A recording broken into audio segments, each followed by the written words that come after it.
was like the last one just as COVID went down. I was like having a look around just to see if there were any others around, and there weren't. So this was August last year. So I was like, right, I'll tell you what I'll do. I'll just put one on myself. Well, I thought, oh, this is okay. This won't be too hard. I'll just do it like part time in an evening, and it took me. It's taken months. It's taken months and months. Design is possibly the most important thing you need to focus on, and so is connecting with fellow artists. That is the mantra of concept designer Ryan Woodhouse, who joins us for today's episode. Ryan is a freelance designer and also the founder of GFD North, which is embarking on his maiden voyage to the art conference circuit, and we learn how and why that came about. Ryan also gives us an insight into his philosophies, how he manages to handle all of the awesome things he has got going on, and more. So without further ado, let's get to it. And if you listen to this episode when it airs, then get yourself a ticket to GFD North today before it begins on August the 6th. Oh, and make sure you hit that subscribe button too. Let's go.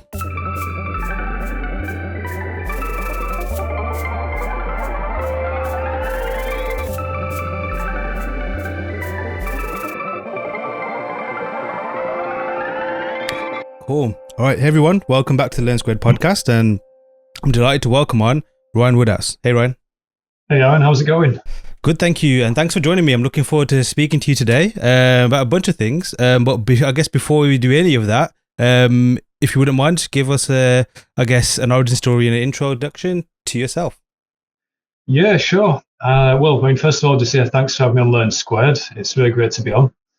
So just to give you a quick intro to myself and my background, I've been doing art and painting and drawing for just about the longest time. I think it goes all the way back to I was probably 12 or 13 years old and painting like Warhammer figures. Nice. So some of my very earliest art influences were actually people like Agent Smith, and I still remember seeing those Warhammer book covers and the paintings from those and on the box art and all that stuff. So when I was very young, just getting exposed to that kind of fantasy art, probably had a lot of influence and probably pushed me to study art, when I was a teenager. And then, so it was when I was about 15 or 16, I had to decide what I wanted to do. So I went off to Leeds Art College and I studied fine art, graphic design, and media studies. And I thought at the time, media studies, what's this? I'm just watching random art cinema films. How is that ever going to come in handy?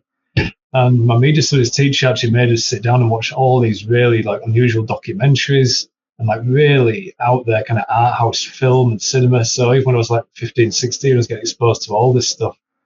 And it's just funny, innit? You never think it's going to come and play out or come back and be useful in any way, but I guess it all feeds in. And and at the time when I was at Leeds Art College, when I was a teenager, exploring stuff like black and white photography, screen printing, animation, stop motion animation. So I was really lucky to have a really broad and general kind of education in the arts and really just explore all kinds of different stuff. But sadly, I didn't have like quite the same level of work ethic as I did when I was much older. I was kind of just like bouncing around all over the place, like working a part-time job and just generally just enjoying life, I guess.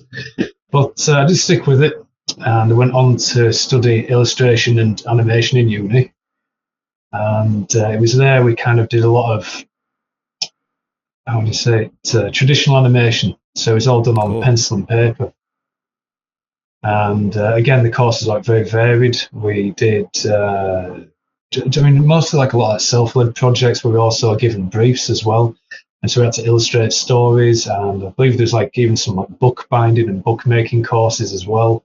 And again, some screen printing, some etching. I remember doing steel plate etching, which is really unusual. And for the people who don't know what that is, you take a steel plate and you cover it in wax, and you scratch your drawing into the steel plate, and then you lower it into acid, and the acid bites into the steel plate. Then you coat it in ink. You wipe the ink off, and you put it through a huge press, and you're left with these prints. And obviously you've got to be, really good at drawing and all that lot to get a decent print out. So you've got to put the effort into your steel plate, before you go and prep it all. But yeah, again, so it's just like a really like broad range of stuff. And I remember halfway through that course, I got my first Wacom tablet, first digital tablet. and I didn't know how to use it. And at the time, perspective and the fundamentals of digital painting and so I mean just of art in general, so things like perspective and the industrial design rendering that I didn't learn until later on, which just wasn't really enforced as such. So I was kind of learning this stuff through Feng Zhu's YouTube channel, which at the time, I don't know if people remember, like back in, it would have been 2011, he was on episode 30 or 40. And I remember watching one of his episodes back then, and all of a sudden on the screen flashed all these perspective grids and lines. I thought, oh, wow, the guy's really, skilled. He knows exactly what he's doing. So I started learning basically digital painting and the basics of art as well and design from him way back in 2011. And I carried on sticking with that. And I just carried on with like digital painting and focusing on that. And then when I finally kind of graduated school, I was kind of left with a portfolio. It still wasn't quite there yet. There was still like a lot of fundamentals missing, and just the quality just wasn't that good. So I ended up going back to Leeds, and I just took a regular job just in a call centre. And I was working there for a bit, and I would come home and like watch a bit of like Feng's YouTube channel, do a bit more digital painting, drawing, lift weights and all this sort of just like slowly build up. And then sadly, due to like a death in the family, I came into a bit of money. And I was like, right, okay, now's the time. I'm going to take that. I'm going to go to FZD. So about a year and a half later, I went off to FZD to study with the man himself. And, Nice. And as you can imagine, coming from Yorkshire, it was my first time in Asia and first time in Singapore. And it's a totally different climate, totally different food, everything. And I tried to prepare as much as I could before I went. I tried to learn a bit of Mandarin and read up about the place as much as I could. But nothing can really prepare you for it. Just the heat and the humidity alone is enough to put you on your back. But I went there. And like I say, the course started out, really simple. We were just given really simple tools. Pencil, paper, ruler, and we were just given just basics assignments. But when you're not trained in perspective, I remember how much I struggled when I first got there, just with the basic, like drawing a really simplified tractor in perspective. I remember the ellipses on the tractor were completely wrong, and I was like, oh man, I can't get this thing right. And you're given just a ton of work to do, and no one's sleeping, everyone's pushing really hard to get this stuff done. And I remember me doing those perspective homeworks as well, like time after time. And every time I'd show the perspective teacher, I'd be like, no, it's wrong, redo it. Some of those homeworks I redid like 4 or 5 times, but I swear to that, swear down. So, so we carried on doing that. We taught like other things as well, obviously like how to paint and how to render and all that kind of thing. And it was a really good, really tough year. Like a lot of like I say, a lot of hard work and not very much sleep. And when I graduated there, like towards the end of there, I started like doing a little bit of like freelance work, taking on like really small gigs, just like mobile games and book covers and things like that. And I just slowly started getting my first jobs. And the other thing I did was I also kind of helped out like small indie teams as well. Because on Polycount at the time, there would be small indie game developers posting that they just want help for a project, or they be offering like just a small fee just to help out on their gig. And so I remember one of the first like little projects that I helped out of school was this like survival game with just a small team of guys. And I remember just like doing loads and loads of like designs and design sketches and weapon designs for that. And so that was like one of the first things I did at school. And I just carried on doing that for a while. And I think that would have been about 2015, 2016 was when I first went to my first industry workshops as well. So I was like watching the lectures by like Mike Hill and Yamajiro Bayev, Benjamin Last. And I remember watching those guys and being like, right, they're really skilled, and they experiment with a lot of software. I think 3D Coat was just becoming really popular. I think Yama was actually experimenting with 3D Coat at the time, and he was kind of pushing that. So that exposed me to a lot of different 3D software. And that's when I began, that's when I began trying like different workflows and began learning 3D as well. And I think as well some other courses at the time. Obviously, I've started looking at things like Learn Squared as well later on. I remember Jan Urschel's course on Learn Squared being quite useful. That was like exploring things like Octane and really pushing like architecture, which was really useful. And also like different online courses like CGMA and Gumroads. I also took Yama's course, but actually that was much later on. I'll get to that in a bit. But overall, I was just experimenting with a lot of different software and trying different things, like Unreal. I know. Before we got on this, you said you were playing around with Unreal as well, right? Yeah. Yeah, and that's becoming more and more popular at the minute. And so, and it was actually experimenting with all this different software that I tried creating. This kind of really expressive architecture, and obviously I was inspired by the Jan Urschel's Learn Squared course in architecture, and I really liked like the architectures that I did. You know, the ones I mean, where it's really organic. Yeah, in very shape. Iconic. Yeah, yeah, very iconic. I remember looking at that stuff like, right, I really want to figure out how this is done, and I was exploring different softwares and tried a bit of like Rhino. Have you heard of Grasshopper? I haven't played with it, but I'm familiar with it. Yeah. Yeah, so I mean, obviously there's Grasshopper and there's obviously you can do a lot of stuff in Blender. Blender's now got this node system, right? And there's different plugins for Blender as well, which can give you a similar result. So there's all this different stuff I was playing around with, and eventually I did do some stuff in Grasshopper. And what I found was it's quite time consuming to set up the entire Grasshopper setup. And what I ended up playing around with was Modo's procedural stacking system to create kind of like, really organic interlocking shapes. And you can kind of just like play around with it in real time. I know Blender can do a bit of this stuff as well, but I found that Modo I could get like a really decent effect. And it was by playing around with Modo that led me on to getting like, different clients and things. And it was around that time where I was experimenting, say, with like Grasshopper and Modo and all this stuff, that I had Neon reach out to me to work with them. And it was a really great team. They actually flew me out to Barcelona to go and meet the team, and in person they sat me and this other guy down, Lorenz Hideyoshi. I don't know if you listen to this, Lorenz, but there you go, give you a shout out, bud. Okay. So me and this guy called Lorenz, they flew us both out. And got briefed by the team in Barcelona in the office, really nice office and stuff. And also managed to spend a couple of days just going around Barcelona, seeing the Sagrada Familia and all the awesome architecture in Barcelona. People have been, what I'm talking about. And and they came back from Barcelona and then just really put my nose to the grindstone and I just worked like non-stop on that thing for like 5-6 weeks, like all out, me and this guy Lawrence.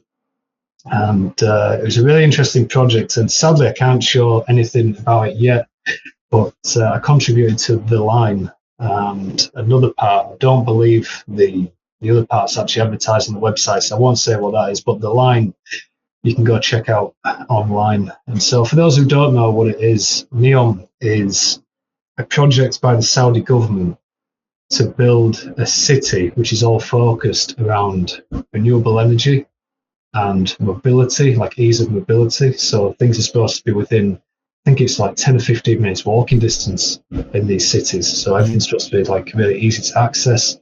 I believe in the line, they're trying to make use of the Hyperloop. So you've got these two vertical structures stretching 170 kilometers from the coast right out into the desert and into the mountains. And there's the Hyperloop running down the center to allow people just to transport up and down that thing in no time. And they're also taking advantage of stuff like air taxis and all this other stuff. And so that project I think it's due for construction something like 2030 or 2040. So they're really trying to get this thing built, which seemed absolutely crazy because when they briefed me, I thought, oh, this will just be a concept, it'll never be built. But they really are going for it. So I'm really looking forward to seeing that when it's built, and hopefully it won't be too old by the time it's finished. But yeah, so the reason why I thought I'd bring that up is because it's actually thanks to Neon and that project that I was able to put together GFD North, the industry event this year, which is on the 6th and 7th of August. And so, yes, it's thanks to that project I was able to fund GFD North and put that whole thing together. And what else can I say about that? It was basically just a project. I guess I can say why. So I know I mentioned before I went to industry workshops, and that was like back in 2015. And I also went to one of their smaller events, which was 2018, I believe. Mm-hmm. And they hadn't done one in a couple of years. I remember checking after, this was before COVID, they hadn't run one in a couple of years. I remember COVID basically just started dying down.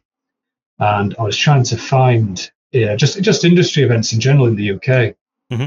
And I think there was Vertex was like the last one just as COVID went down. I was like, right. Having a look around just to see if there were any others around. And there weren't. So this was August last year. And so I was like, right, I'll tell you what I'll do. I'll just put one on myself. And I just started looking.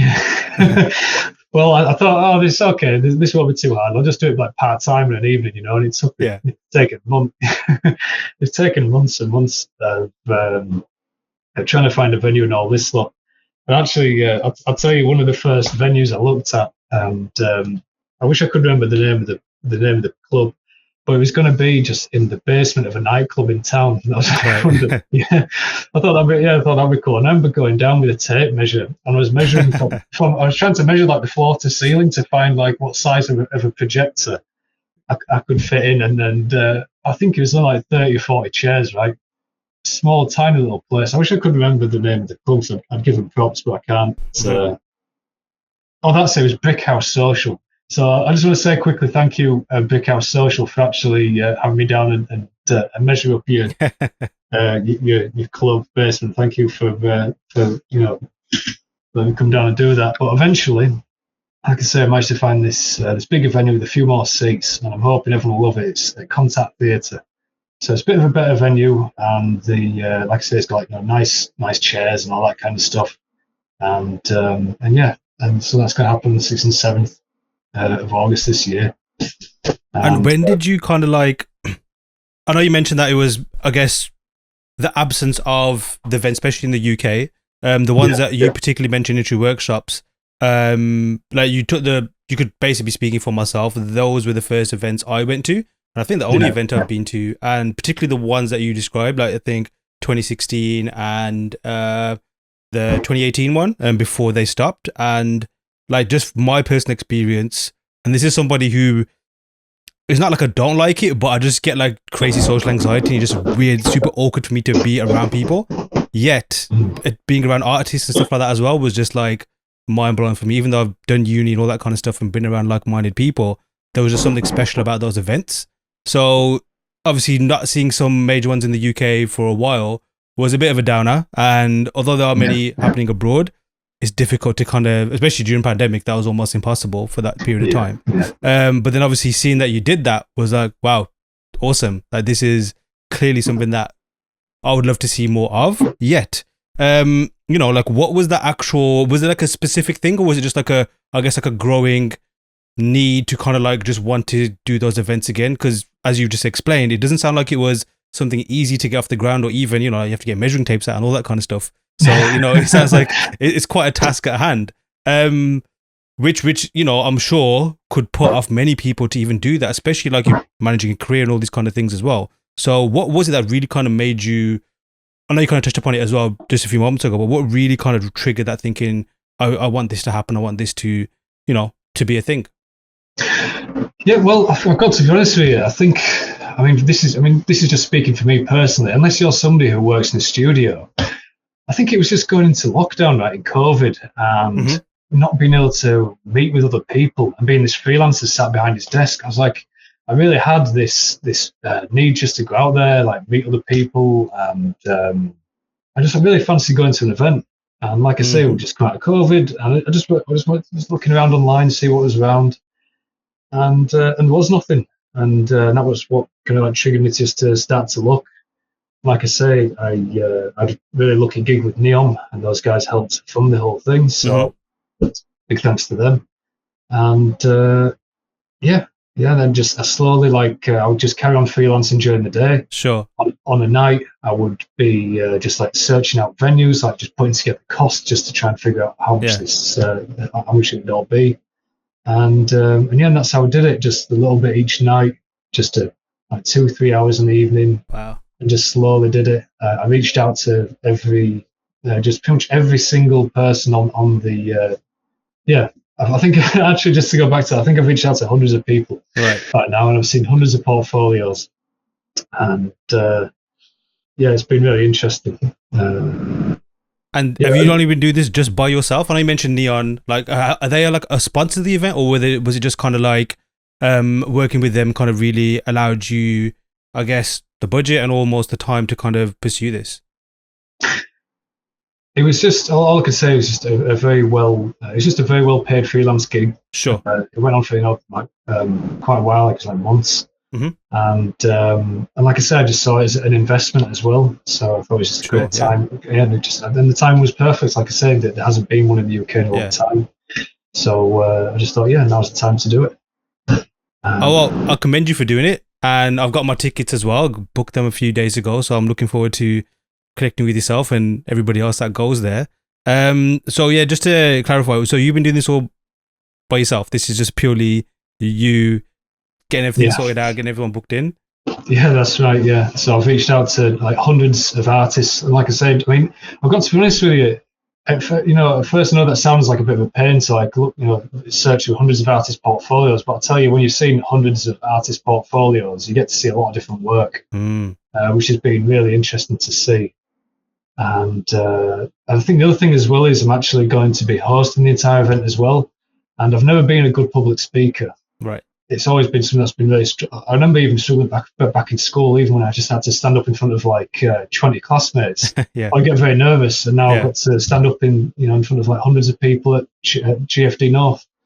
So it's really forced me out of my comfort zone to try new things and all that. So it's been interesting. Yeah. Now I'm sure you'll be fine. And I think more so purely because you mentioned like there's definitely value in being outside your comfort zone. Even more so when it's something that you want to do and you want to make sure it comes out well. Like caring for something that you've kind of built up definitely overcompensates for maybe something that again you're not comfortable with. So now I'm sure it'll be fine. And looking at the lineup, you from what I've seen so far, are there any more guests confirmed? Because you got a stellar lineup that I've seen so far that you've had there. Yeah, well, I mean everything. The lineup that's on there at the minute, that's everybody who's confirmed to do one. There are two, at the minute there's 2 slots left on the Sunday. I know we've had someone from Character express some interest, that's Character in Berlin. Cool. And I've had a couple of other people come forward to say they're interested. So hopefully those should be filled by the time August rolls around. Yeah. And I guess this is kind of like a different, I guess, creative mindset, because you mentioned about obviously looking through portfolios, and like constructing a portfolio is, you could say, an art form in itself. But I'm sure gathering guests and seeing who complements who and who's available and all that kind of stuff, I'm sure sounds like a tall order as well. Yeah, it is. I mean, the way I tried to do it was I tried to get people from as many kind of, how do I say it? I tried to branch out into the different kind of projects. Like, okay, so I want someone from film, I want someone from game, maybe someone who's got some like art director experience, maybe another guy does more stylized characters. So I've really tried to be as broad as I can in terms of the people that I asked. As broad, as different backgrounds and art directors, film, game, just as many different areas as I could.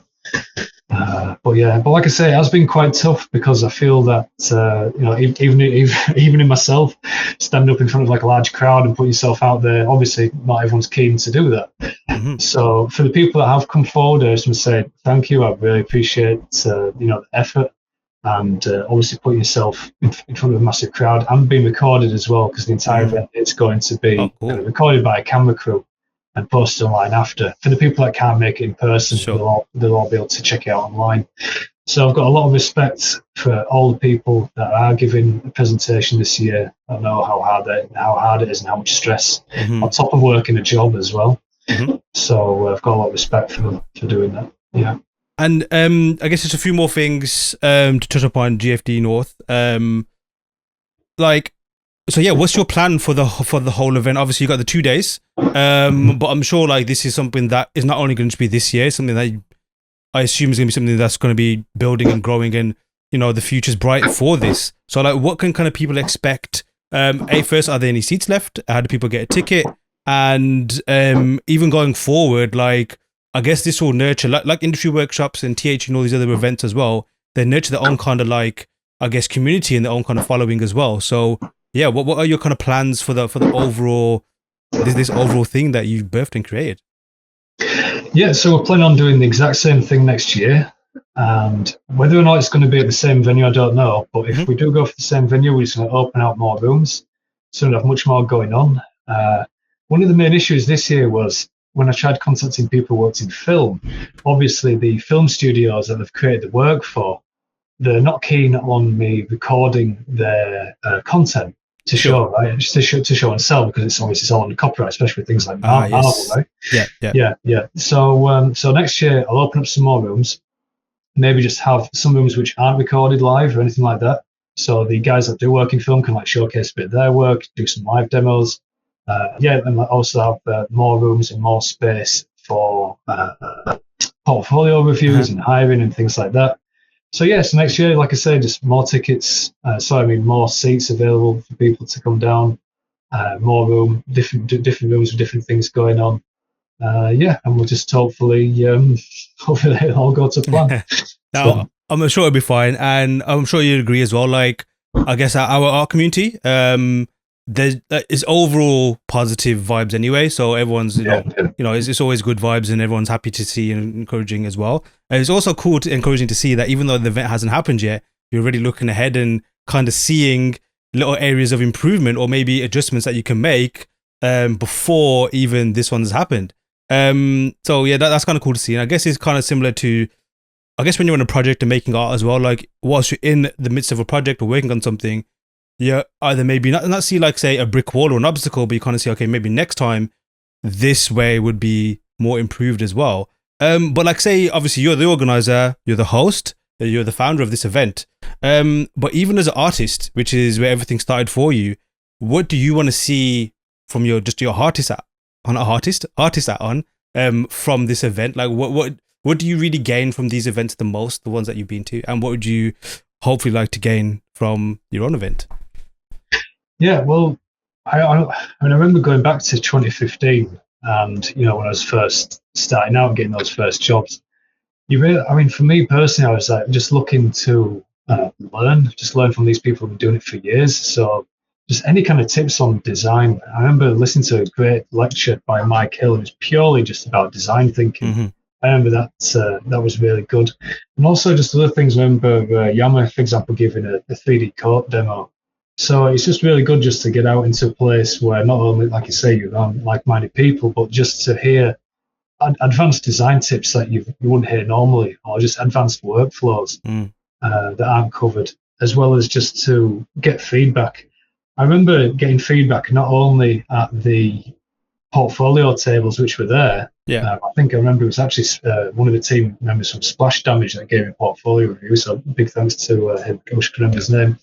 But other people there as well, like seniors, would also give me feedback on my work. Like, there's some guy anyway who'd been in the industry for years. I was like, oh, would I just take a look at my stuff? I was like, yeah, sure. So overall, it was just like really friendly vibes, just people helping each other and just learning loads, and that's just the exact same thing I want for GFD North, really. Yeah.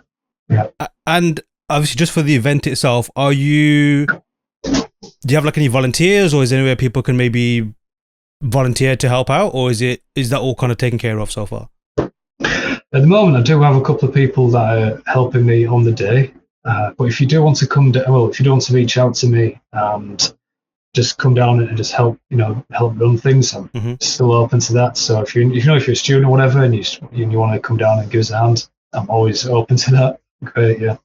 Where's the best way for them to reach out to you? Is that just through social media channels, or is it a specific place?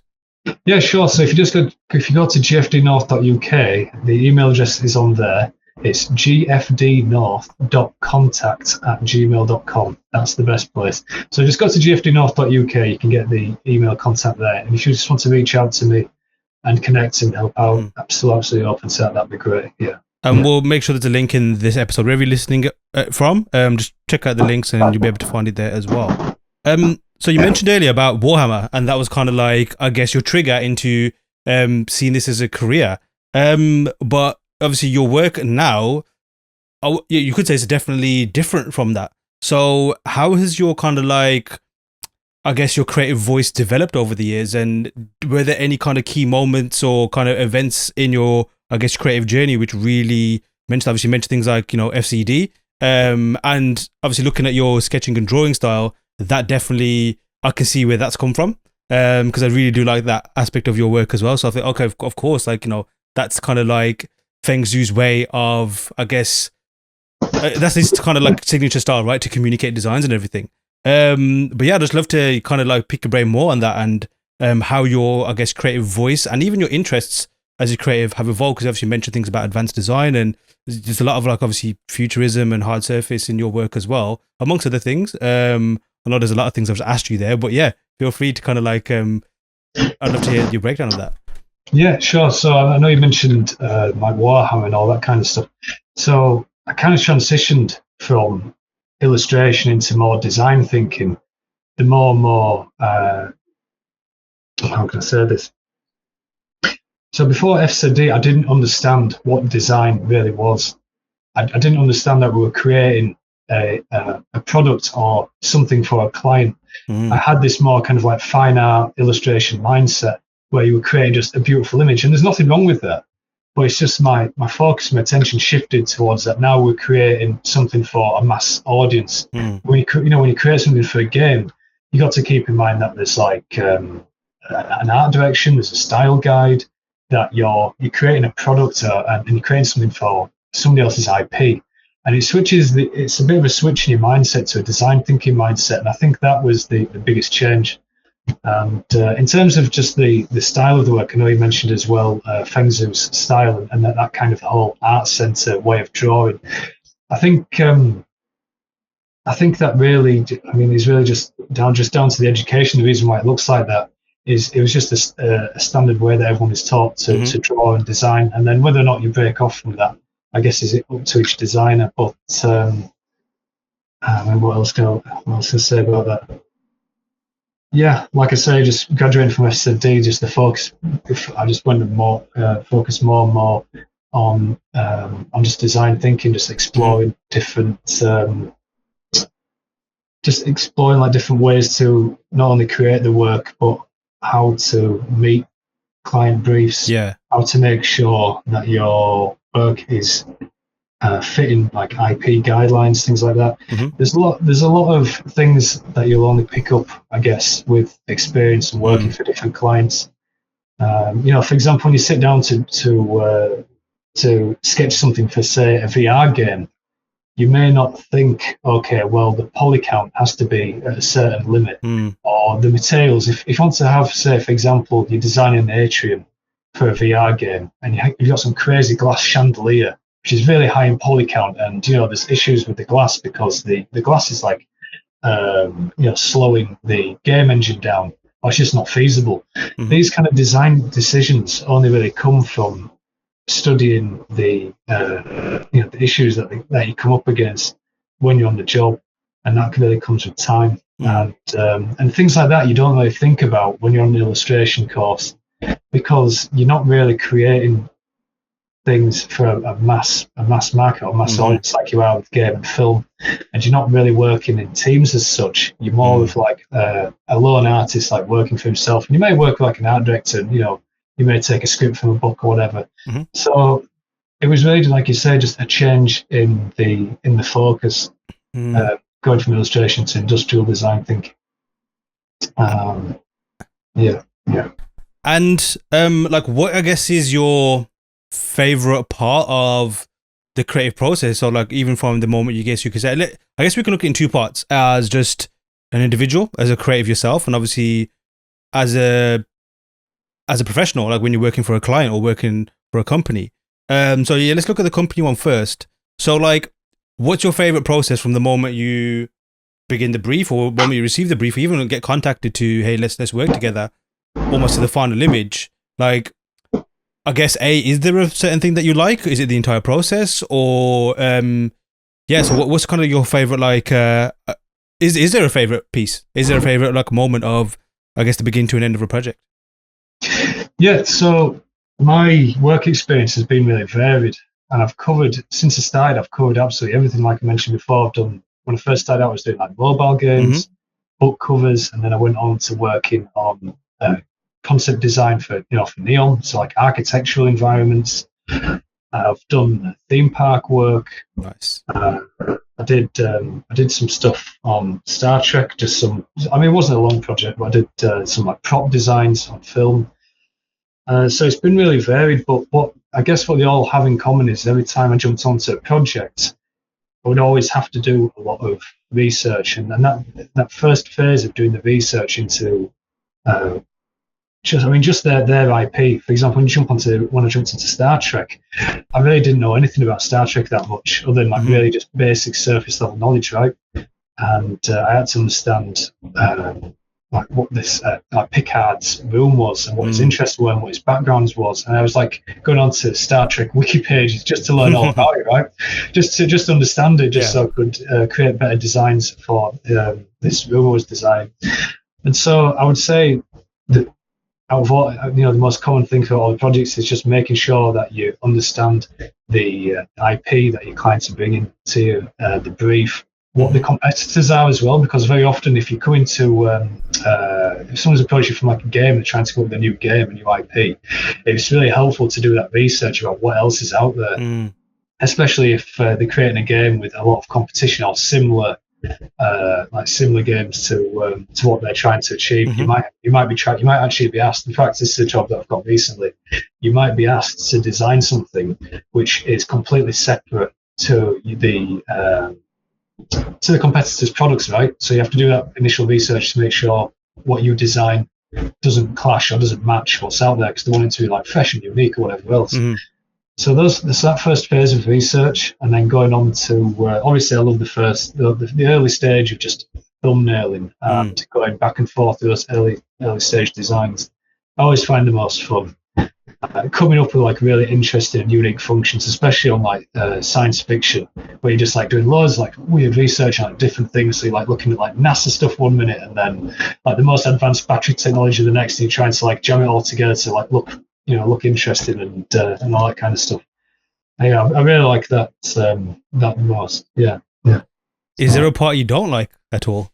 Because there's always that one thing that's kind of like, oh, I have to kind of do it kind of thing. It's like eating vegetables on a plate kind of thing. You got to do it, but you kind of don't want to. Do you have anything like that? Yeah, well, I'm sorry to say it, but I mean, I didn't used to feel this way, and I do enjoy doing like digital painting studies, and the digital painting studies do take me a long time. But I think it's because of doing really quick kind of photo bash client work, where speed is of the essence, really, and you really try to get that stuff done quick. So sometimes when I'm asked to slow right down and really polish something and spend days and days on it, that's when I start to, like the mind starts to wander off. I can relate to that, yeah. Do you know what I mean? Yeah. So sometimes with the like kind of really like kind of fine detailing process is probably something that I'm not super keen on. I want to be like I want to be either doing more designs, like new, fresher designs, or just like moving on to the next project. So yeah, I guess that's the kind of the bug.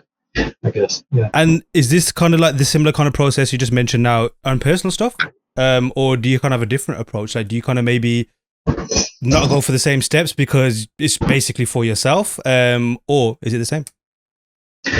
With personal work, I mean, I was mentioning this before. I went through a period where I was like really exploring different software, and I really recommend it to people. If you've been doing something like one particular way for your client job, and it's fine if you've got like a process that is good, it produces results, that's fine.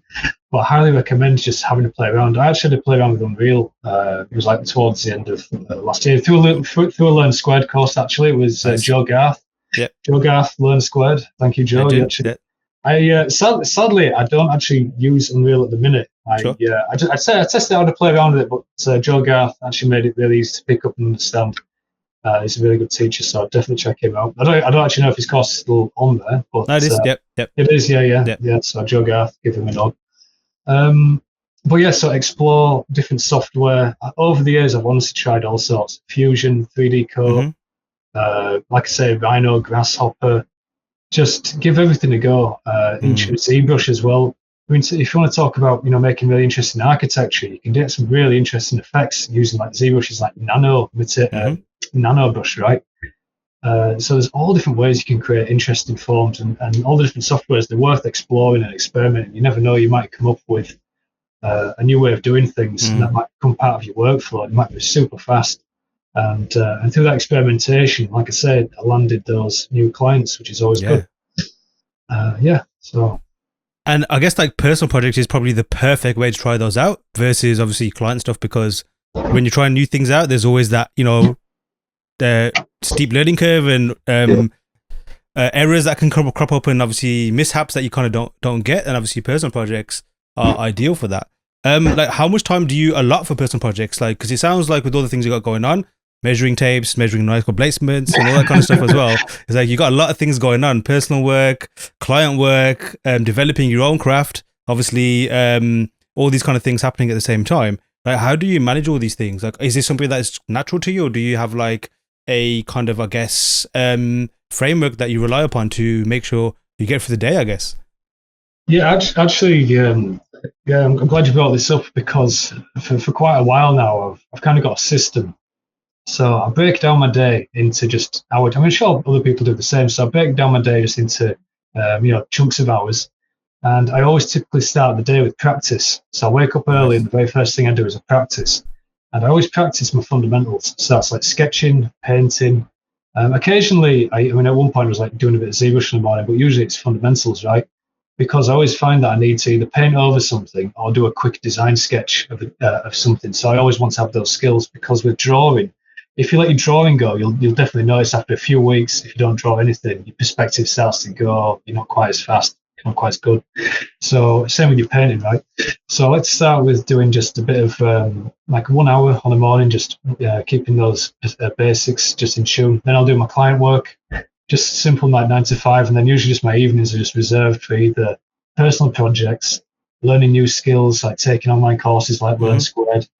And that's like a process that I've generally kept to, and I keep all the admin and all the kind of like, the stuff that isn't hard to think about to the very end of the day. I try to, at least. So I try to get all that stuff towards the end of the day, yeah. And that's the process that's worked for me. I know other people, have their own way, but I always find just trying to do all these stuff to keep your business running, just chuck it all at the end of the day, and when your brain's kind of tired and all that lot, and that way you use your mental energy the best. Yeah. So, yeah. And is this something that you've nurtured over time, or have you always been like this? Actually, I've got to give a bit of credit. I'm obviously really into like self-development, and the book is called Getting Things Done, right? Okay. And this was it was the Getting Things Done book. I don't follow it exactly to the T, but it was the Getting Things Done book where you have different, but I'll explain it. I mean, obviously people can go and check it out for themselves, but you have like different to-do lists or different buckets, he calls. And as things come in, you just, okay, so this is like a business thing, stick it in one list. This is a personal work thing, stick it in that. And and that's just basically been the way I work. And also, I've got to also recommend as well Evernote. I use, I'm sure other people use as well, but Evernote, the note-taking app, it works on your phone, it works on the desktop, and it's been absolutely invaluable. Just for keep on track of things like taking notes after classes, just keep on top of to-do lists and all that stuff. So there you go. I'm sure this is nothing new. I'm sure people are listening to this like, no, I've been used to Evernote for years, man. But Evernote and getting things done. That's how I've been. It's cool. Keeping on track of it's also cool because it's like, it's simple. It's not something that like, it's like almost like a martial art where you have to kind of like really conquer. It's just, I guess, finding a structure and sticking to it, right? Even when you kind of like find yourself maybe teetering a little bit, making sure that I guess the discipline side of things. Yeah, exactly. It's all about, I mean, for me personally, I've noticed over the years, because how tired are you after a day of like intense focus, right? And you want all that mental energy to go into your work, into learn. So that's why I always try to start with just on the morning especially. I mean, for me personally, I know some people like night owls, right? They get more alert or more awake towards the end of the day. I'm the total opposite. I'm best in the morning. They get slowly worse, slowly worse and worse as the day progresses. So for me, making sure I don't do anything too mentally taxing or anything at all, other than just like practice and work first thing in the morning. I'll do some like client emails, but I don't do anything else. I make sure that all my brain and all my mental effort and focus and cognition is just going into the work, into the practice and concentration, and just like really simple music, like nothing, no distractions, nothing. And I put my focus on it and get it done. And that's been the process for years. And yeah, so I'm glad you mentioned music, because like you can really, even if you do like a little deep dive into that, you can really prescribe your brain the type of music to listen to on a particular task, because they all have different effects on you, right? Like I think it was in the news many years ago where they mentioned if you listen to high tempo music whilst you're driving, you're more likely to speed, which makes sense. So it definitely, you just kind of confirmed that for me as well. Like being clever about how you kind of your playlists can really help you with work. Is that like, are you big into like that as well, or is that just something? What kind of music? When you mention like the type of music you listen to, is there a specific kind of genre or type of music that you kind of make sure you listen to? Yeah, absolutely. It's actually funny. I've got to give another shout out to another guy that I've been really enjoying his podcast with. This guy called Andrew Huberman. Okay. And he's a neuroscientist, and he goes way into not only how to focus better, but how to practice more efficiently. But it's all based on the latest neuroscience and how your brain works. So I highly recommend just going and listening to those. They're amazing. So what he says is your cortisol levels and your adrenaline, all that kind of stuff, is the highest in the morning. So he suggests listening to almost nothing. I mean, it's funny when I was listening to this, because for years and years, like the kind of music I listen to in the morning is very kind of like low tempo, very quiet as well. You can barely hear it. And I just set that on in the background, and that kind of gets me into the mood of work and focus. And then as it gets towards, like, say, it's like late at night and I'm really tired and I can't focus at all, and the brain's kind of like, switching down, becoming dead. I tend to stick on some like really fast music, like drum and bass, right? And it's almost like drinking a cup of coffee. I mean, you've got to be careful. You don't want to do it right before you go to bed, but it says like 10, 11 o'clock, you're kind of like groggy and tired. You just got like a little bit more to do, whatever it is. Stick a bit of drum and bass on, it kind of pulls your mood up. I don't feel as tired, and I can find myself and push myself a little bit more. Without, like I say, without having to drink another cup of coffee. So, and it's you're not putting chemicals in your body almost, but you're kind of getting that same effect. So yeah, it's like a nice little hack. Now, what if? And sorry if this sounds like an interrogation. I promise you, it's not. But like, what if your day is going not so well and the structure's like it's all over the place, and maybe how you'd normally like to do things are not going, but not so going great, but basically it's all up in the air. Like there's no way you can stick to your structure. At the same time, obviously you got a task to complete, whether it's professional, but wherever it might be, something important. Like I'm sure like we've all had that situation. How do you kind of navigate that as someone who likes a structure and definitely relies upon it? I guess that's the right way to kind of like describe it for yourself. But when it doesn't go to plan, like what kind of like hacks do you deploy to make sure that doesn't derail you as well? Absolutely. And anybody who's been doing this for a few years knows exactly what you're talking about. So this might be just a simple case of you couldn't get any sleep. So you wake up, you've had 4 hours sleep, and you are sat there, and no matter how hard you try, you cannot put your focus on that thing, and it is going nowhere. So, I mean, the first things first is, like everyone does, so if I've had 4 or 5 hours sleep and say I can't put my focus on it, so I have a cup of coffee, which I know some people are totally against, but I do anyway. So you get a cup of coffee, and I'm right, okay. I try to, if I really can't make progress on a particular really hard design problem, I'll always try to solve a simpler problem within the task. So if you're really putting your focus on it and you can't get it done, and you find that thing, look at a different part of the task which is particularly easy, and try to tackle that instead. That's within the project, and that way you might slowly start to make a bit of progress and start to push yourself on a different area of that project and start to make a little bit of progress. And often you'll find that just like snowballs, and the focus might just come back naturally. Another thing as well is, if you do work from home, a very short nap obviously renews your focus. We all know this now. Mm-hmm. A 10-minute nap will do wonders if you really are like really super sleep deprived or whatever else. What else? What I was going to say? Yeah, that's basically my own Mm-hmm. the only thing I can say about that. I always try just to, like I say, manage my energy, make sure that I do those most difficult things first. I mean, usually you'll find, particularly if you're struggling, your energy might be very good for the first like 2-3 hours of the day, then it'll slowly drop off.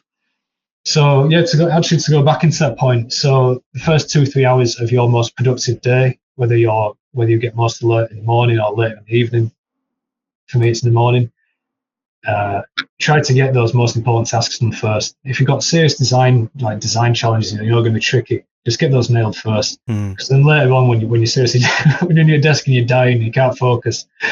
Choose those like simpler things. In fact, another thing I sometimes do is I'll break a project down into like the different parts of it. Right, tackle some of those easiest things later on when you're knackered and you can't push yourself anymore. Yeah. That's all I can say. Nah, very wise, very wise. Now, I'm sure we both agree. Art is awesome. Designing is awesome as well. But life is awesome too. And how do you switch off sometimes? Like, I guess I say sometimes, like, I'm assuming that you don't switch off. Clearly you do. But like, what do you do away from art that ultimately kind of, I guess, feeds back into art? Yeah, I'm a massive, like I say, I'm really into exercise and fitness. I have been for years. I really enjoy. I've recently actually just got back into martial arts, so I'm into kickboxing. Yeah, so kickboxing at the minute. I'm not very good. I've honestly only been doing it for like about a couple of months now, 2 or 3 months. Right. So I'm getting beaten up a lot, but yeah, I'm really into weightlifting. I exercise like 4 times a week. I really enjoy going for runs around the park. Usually like on a Sunday evening, I'll go for a run around the park, just empty my head. Yeah, like meditation's great. I mean, I used to meditate I haven't actually done it in a while, actually. I used to meditate, last thing at the end of the day, just 20 minutes, used to sit down 10, 20 minutes, meditate. That really helps you switch off and go to sleep a lot easier. What else? I enjoy traveling. I recently went to Berlin. Actually, recently went to Berlin to the art department event, festival. Yeah. Whatever you call it. So, yeah, so when I chilled with those guys, that was great. So I enjoyed traveling.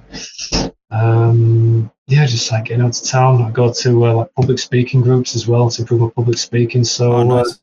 I try my best not to just be stuck at the desk all day. Right? How do those public speaking groups work? Is it just like, I guess, like-minded people who want to kind of improve and just talk in front of each other, or how do they work? I'm not familiar with that. Yeah, actually be good. Good to give them a little shout out. So Toastmasters. So those are the guys that have been really helping me prepare for GFD North. So Toastmasters is actually free to attend at first, and then if you're interested in becoming a member, obviously I recommend it. So you just show up, and there's usually one on. If you're in a major city, there's definitely one in your city. They're all over down the UK and abroad as well. So you show up. There's usually a group of people. It's organised as well. You give each other feedback.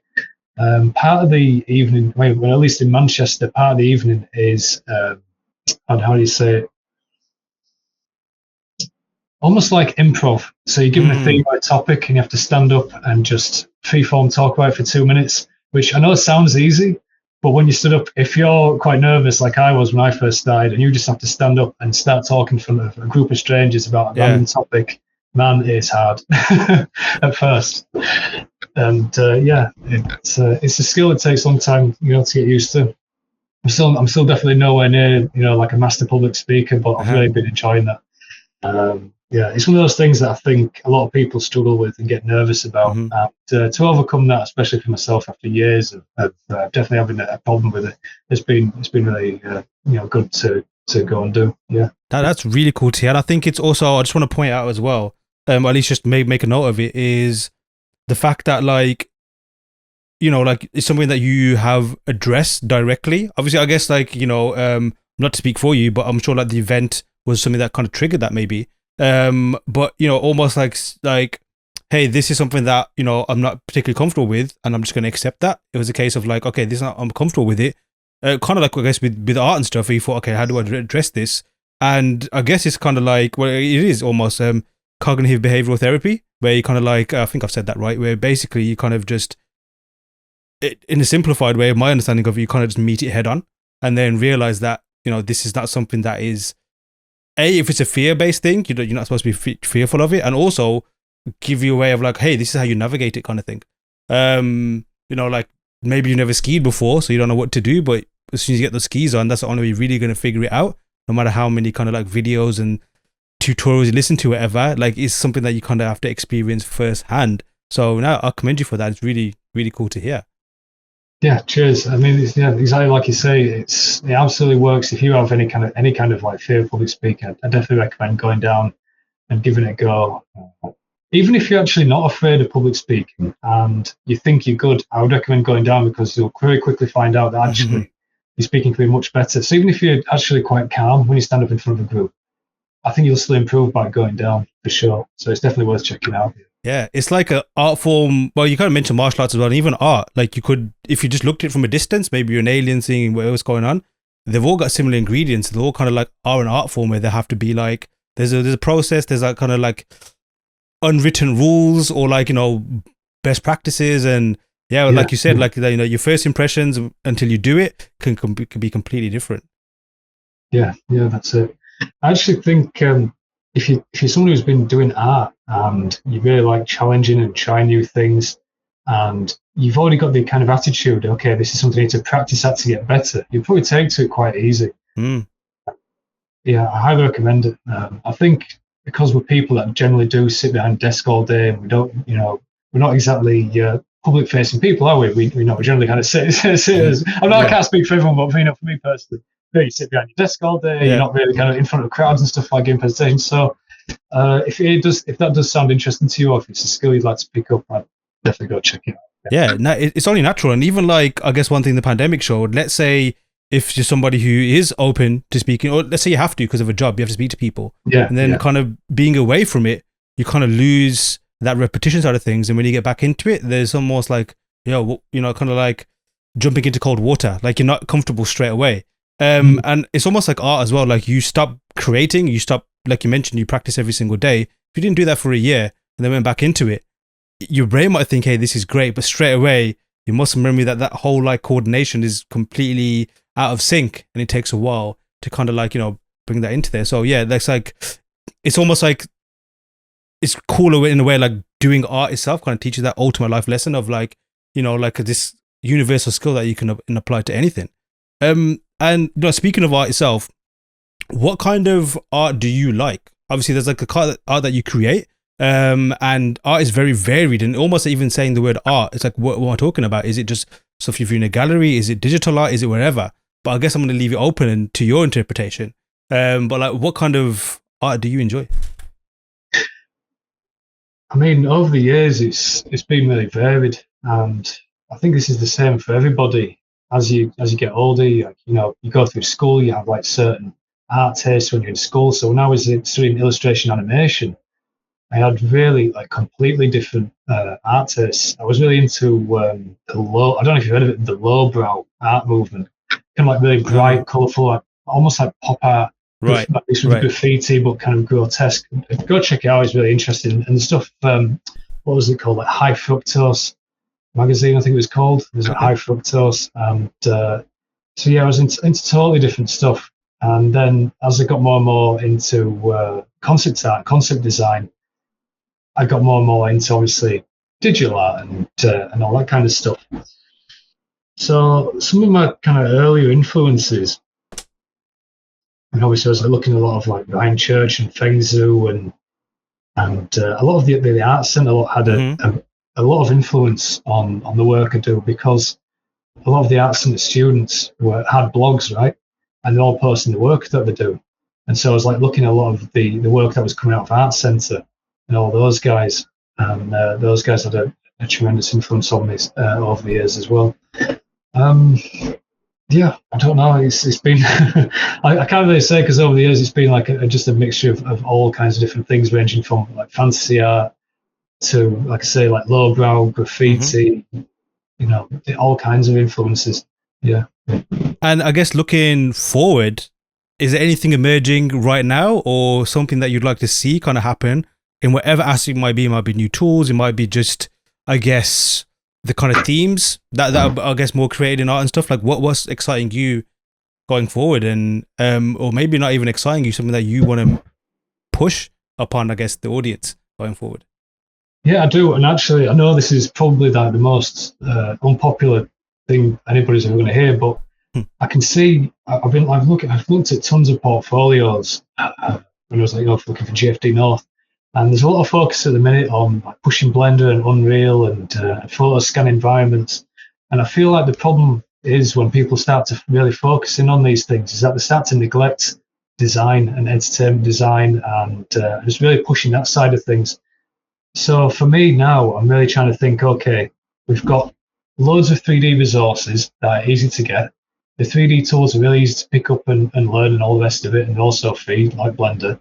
So I think we also now need to really focus on pushing the design as hard as we can and not rely just on taking Sketchfab scans and sticking them in a Blender environment with some cool line and saying that's done. I think we need to push the design, the story, do some research, come up with like really interesting functions, and just really push it hard, because I really feel that at the minute there's just a lot of focus on sticking really like good quality scans and stuff into a Blender environment and not really pushing the design as hard as you can. So that'd be that's really what I'm trying to focus on, and what I'd love to see more of as well. Totally concur and totally agree. I guess some final words from yourself before we wrap it up. Yeah, so for anyone listening now, obviously GFD North, any, I guess, final words on that as well, but even just from yourself, what kind of message or final thoughts would you like to convey to the listeners today? I can't really think of anything to say. I mean, like I was just talking about design. If you're just getting started, how can I phrase this? Since the day I graduated and even till now, the most important thing to push and is to have really strong design work in your portfolio. Nothing has changed. Since I left FZD in 2014 until now, the most important thing to focus on and push is just design. Just make sure you've got the strongest designs out there, that they've got a really good story. Don't just be another guy with just a portfolio for like renderings or illustration. Just really push the design, because that's going to give you like the best jobs and all the rest of it. And that'd be the main thing I'd say. So, and it's, I guess you could say, like one of those timeless pillars of just creativity in general, right? Like no matter what tools come out, no matter whatever they say 100 years from now, whatever it might be, how you create, that is still going to be there. That's still going to be that thing, I guess, that, you know, we need the human mind to crack. Yeah, this is it. And, no amount of AI will come up with these interesting new functions. These beautiful stories. There's no AI that can generate those. It takes a person to go in and work over the top of this new AI generated artwork to add that level of interest and function and story and all the rest of it. And going back to design, that's where it's all going to play in. We've got amazing tools. We've got all the 3D resources. We can make stuff look incredible in the shortest amount of time. So now more than ever, we need to push that design, get that story, come up with those interesting things, just do the research. And I think that's the best thing we can do, really. So. Right. Well said. Awesome. Thank you for jumping on, and I look forward to meeting you at GFD. Awesome. Yeah. And obviously, thank you for buying a ticket. I really appreciate that. And thank you to everyone who's bought one so far. I really appreciate the support. Thank you. A huge thanks to Ryan for joining me and sharing his insights. Hit the links below to check out GFD North and to grab yourself a ticket. Also, check out Ryan's work too and give him a follow. Then when you're done, head on over to learnsquared.com and start your own creative journey. Check out our courses and maybe even take some of the same ones that Ryan has done. You can start learning straight away, as all of our first lessons are free. And we'll catch you next time.